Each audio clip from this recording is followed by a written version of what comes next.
ఇక మరొక వార్త మను చరిత్ర ప్యారిస్ ఒలింపిక్ షూటింగ్ లో బాకర్ కు కాంస్యం తొలి భారత మహిళా షూటర్ గా అరుదైన రికార్డ్ 10 మీటర్ల ఎయిర్ పిస్టల్ లో పతక భూని ఈ ఒలింపిక్స్ సైడ్ ఈ క్రీడల సైడ్ భారత ప్రభుత్వం గనుక బాగా ఇంట్రెస్ట్ చూపెట్టి వాళ్ళకు ఖర్చు పెడితే ఈ అడ్డమైన ఖర్చులు వేరే ఏమన్నా ఉంటే పెట్టే బదులు వాళ్ళకి ఖర్చు పెడితే ప్రపంచ దేశాల్లో మన జెండా రెపరెపలాడితే దానికి ఖర్చు పెట్టే ప్రయత్నం చేయాలి. ఇక నిఖిత్ తొలి పంచ్ ప్యారిస్ ఒలింపిక్స్ లో తిరుగులేని తొలి అడుగు జర్మనీ బ్యాకర్స్ పై 5-0తో ఘన విజయం.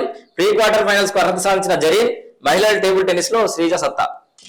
ఇక ఎల్ఆర్ఎస్ సంబంధించి కూడా మనం ఇప్పుడే మాట్లాడినాం ఆల్రెడీ. ఎల్ఆర్ఎస్ పై కాంగ్రెస్ బంధువు వైఖరి అని చెప్పేసి ఈ విషయంలో మేము కూడా ఏకీభవిస్తున్నాం. ఒకవేళ ఎల్ఆర్ఎస్ కనుక తీసుకుంటామంటే మాత్రం ఖచ్చితంగా కాంగ్రెస్ కు నిరసన తప్పదు. ఎందుకంటే వాళ్ళు తీసుకోమన్నారు కాబట్టి తీసుకోకుండా ఉండడం బెటర్.